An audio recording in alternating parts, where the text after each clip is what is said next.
Productive week, positive week. Guys, we're in a good physical and mental place. One of few opportunities in these recent months where we get what we would class as a normal run-up to a weekend game. So we've been able to get a reasonable amount done.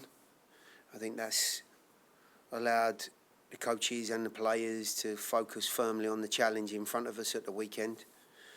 Some bodies in and around the group that have had some good physical work and have got themselves into a much better place than they were last weekend. So all in all, a decent build-up in towards the Vancouver game. Thank you, Coach. We'll start on the floor with Drake Hills. Go ahead, Drake. Yeah, Gary, of course, on the back of the Cincinnati game with Alex and Dan not being available, I'm curious, out of that, tactically, what does that possibly do for someone like Shaq in his situation, trying to make his debut into the team? Does that maybe help or hinder, or is that more of it doesn't really matter?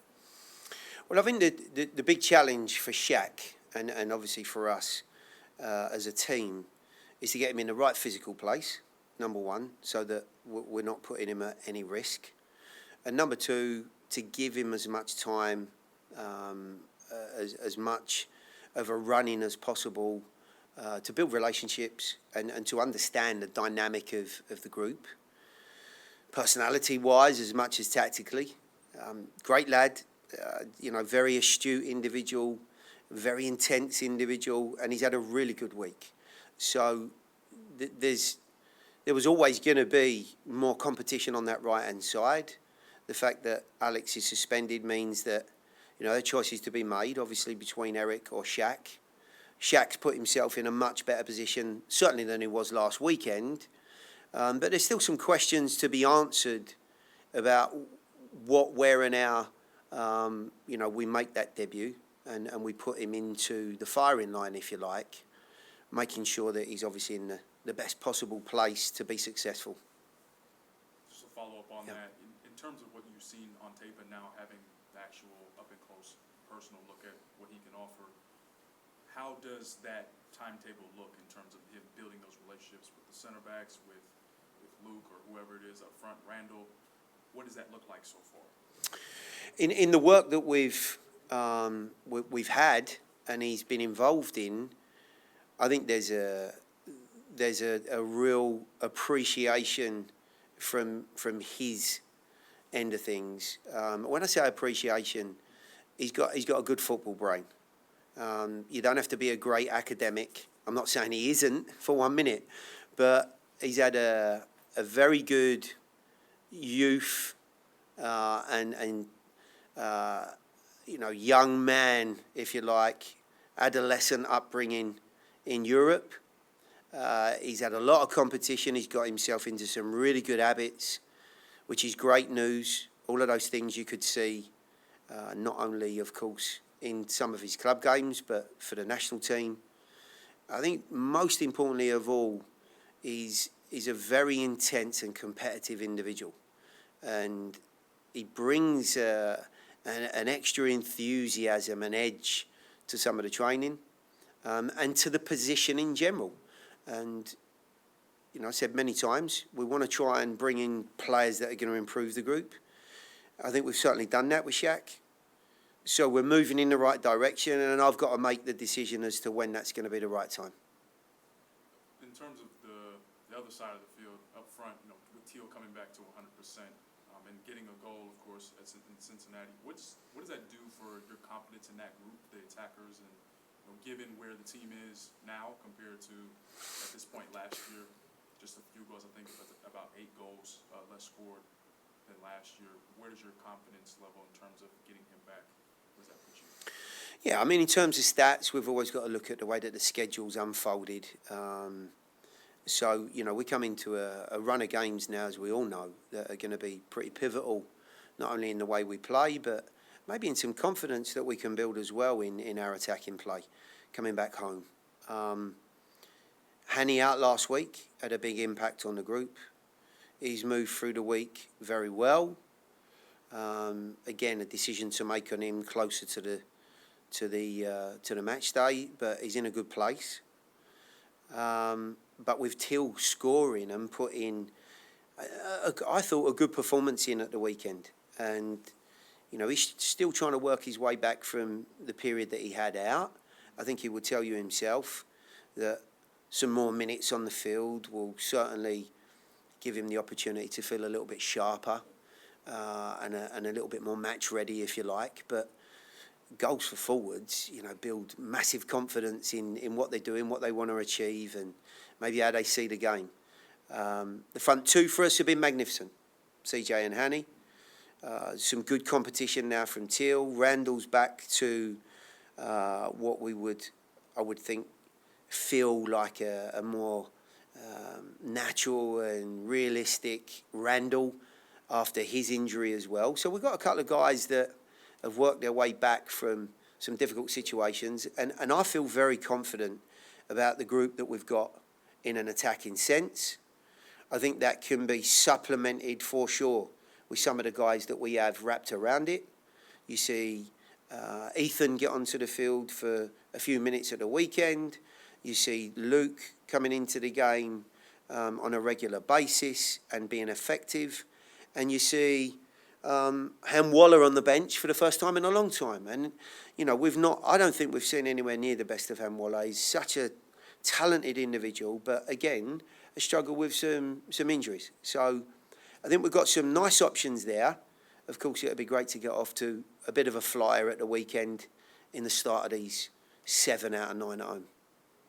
Last one for me, just want to get a status on Anibal. Is he in the gym? Is he getting work in alone with any of the staff? What's his status? He's out on the field now. He hasn't joined the full training today, but he's made some nice strides. He's getting some decent work done with the physiotherapy department, and he's moving into some more natural movements, some situations that he's more likely to see, but controlled. I would expect that he'll be in the group next week, and we'll get some reasonable work done. He'll travel with us when we go next week. Hopefully that's as part of the team, and if not, it'll be to get some more realistic work into him around the group and be connected to the group, and just keep him on his toes as well. He's getting eager, internally to be back in the group. So we've got to keep the reins on him a little bit, but he's not far away. For sure, he's not far away. Thank you, Coach. We'll go to the Zoom with Tim Sullivan and Claudio Villalobos. Go ahead, Tim. When you look at how your schedule has played out, not just this year, but the last couple of years, it seemed like you guys were so often playing on shorter rests than your opponent. I'm seeing that Vancouver had their Canadian Championship match on Tuesday. Do you feel like this is a situation where you're finally the team that has a little bit more chance to rest than the opponent? Yeah, maybe so. It's never easy, that is for sure. I think they played at the weekend against Chicago, and then they've had a reasonable turnaround. It was a tight turnaround for the Tuesday game, but obviously they get slightly longer rest for this one.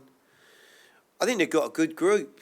The team's been rotated to a reasonable degree. There's a lot of guys that have got minutes out of their roster.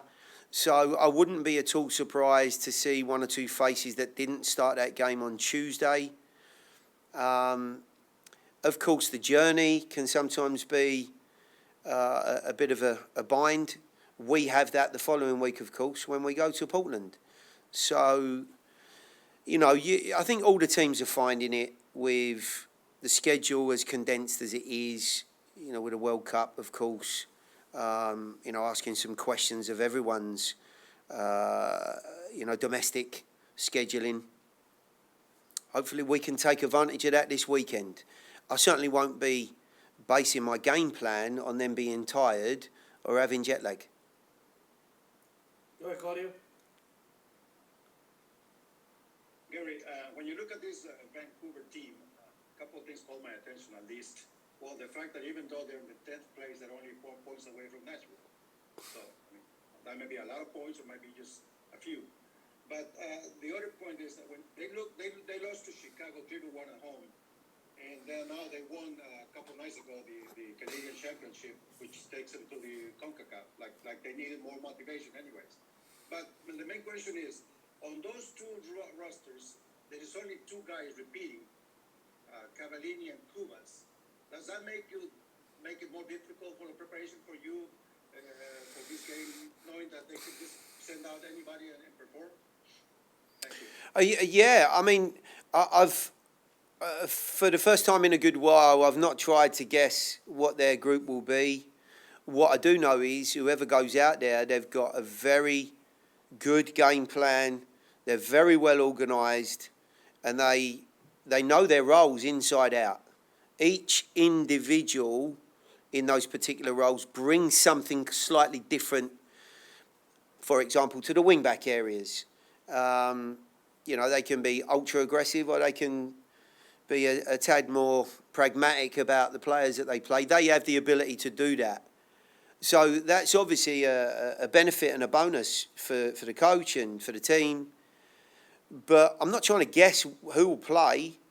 I know that it will be a very, very tough game. They know they're on the fringe of something very decent, and are in a very competitive position this time of year with 12 games to play, lots of points to play for. They know that a victory here at the weekend does them the world of good. What we know is if we can edge the game our way and we can add 3 points to the board, we put ourselves in, a very decent position in comparison to Vancouver. But most importantly, I think we've got to keep an eye on ourselves, the points that we need. We're very much in control of our own destiny at this point with some decent home games to come. But nobody should take anything for granted in these next 7 at home.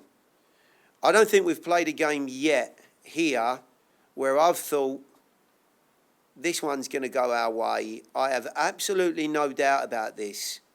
The team we're playing against are not showing any desire or any inclination whatsoever to beat us. I've not seen a game like it. And I know I've mentioned on many occasions, the day that you walk out in MLS and say that you're going to beat this team because of their league position, or maybe an assumption you've made of the team, is the day that you lose. It is that tight. You can throw a handkerchief over 3rd to 12th. All of those teams are in with a shout and have got a fantastic opportunity of being in the postseason. We are one of them, and we have to prove our worth every weekend. Thank you, Gary. We'll wrap up your session today with Tim Sullivan. Go ahead, Tim. You mentioned it Saturday night, and then you just mentioned it again, this run of home games that you have coming up with just a couple on the road before that break before the final 2 games there. How do you take advantage of these home games? What does your team need to do to, I guess, even better than you have, I guess, so far this season, take advantage of Geodis Park and take advantage of your home field advantage and get the results that you're looking for? Well, look, there have been a couple of games thus far, Tim, that we could certainly look at and say we should have got more out of. I think the majority of the performances here have been very competitive. We've shown some nice, positive, productive play, creative play. We've put ourselves in some good positions and not quite seen it through. To get the very best out of these 7 at home, we've got to try and bring the full picture together, start well, take advantage of our opportunities, and then manage the game well. Be professional. Earn the points that you deserve, and don't offer the team that for sure have an ability, don't offer them a chance to get back in the game. So we've got to bring all those facets together. We've got to take each individual game as it comes. Let's not look too far ahead. I think the confidence will be built, if we can, over the course of the games that we've got. And at the end of it, my hope is not only have we got enough points to be in the postseason, but we've built some momentum and some confidence which every team wants to have going into those latter stages. So that's the challenge. It's a difficult one, but it's the same every year. The next man up mentality is like a playerism, but I'm curious from your perspective, what does that mean, considering what you've offered and with the opportunity and what you think this team needs from you the weekend? Oh, yeah. I was talking to someone earlier about this. They asked this question, and I think, the mentality of this group and the mentality of our team is, you can have to be ready at any moment, whether that's as a sub or starting. And as a professional, you never know what's going to happen with injuries or yellow cards or whatever. And the way that we train and the way that I think we're all programmed and wired is to be at the best at any given moment. And my time is this weekend, so I do have big shoes to fill, and I'll keep them warm for him. So. Just a follow-up from me, Taylor, just about the team has been streaky historically, right? So tons of draws, tons of wins in a row. But this team this year has gone through the ups and downs, obviously, with the road trip, and then of course everything that's followed since. How would you describe where the locker room is right now going into this part of the season? It's gritty. August is around the corner. How would you describe where the team is and just the morale right now? Yeah, I think you hit a really good vocabulary word on it. Gritty. We've been through a tough stretch of away games, right? And I think that adversity and everything that we've gone through is going to shape us for these next 9 games, right? 7 at home, and I think all the guys are hungry. The older and veteran guys are, you can see it in their eyes. They're more locked in, and they want to really make this time and this stretch count. And I think the younger guys are really adhering to that. And we have a great opportunity in front of us with a positive mindset. We have to believe that we're going to get these points, and make the most of it. Thank you, Drake. We'll go to Tim Sullivan on the Zoom. Go ahead, Tim.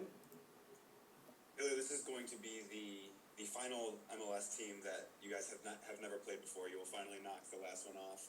What have you seen out of Vancouver so far, and what are you expecting to see when they come in to Geodis on Saturday?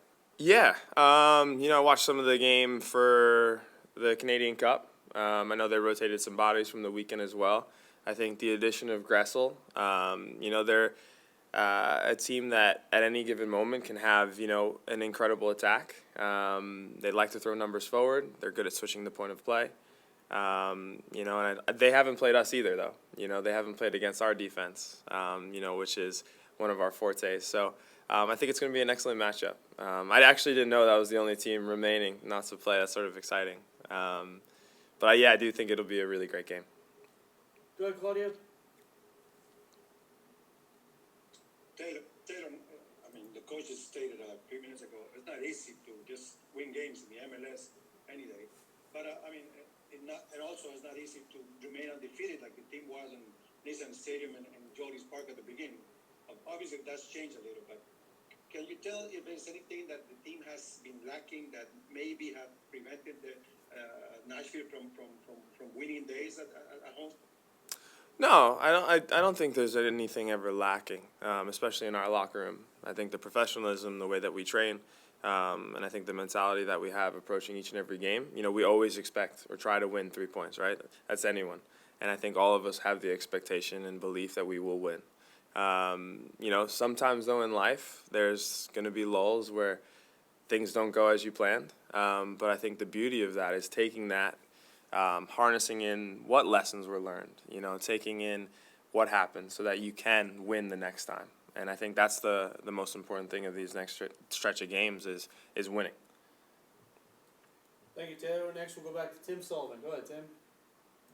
So you guys have added bodies in the middle of the summer each of the past 2 seasons. This is the first time it's been a guy who's at your position group. So have you been kind of helping Shaq learn the ropes of your system and all those sorts of things, or is it a situation where since he's on the other side, you're staying away from him? No, that's so funny. No, I think Shaq, his professionalism was seen, the first minute he came in. He's a U.S. national team player. The level he conducts himself in training and in preparing for even training, is high caliber.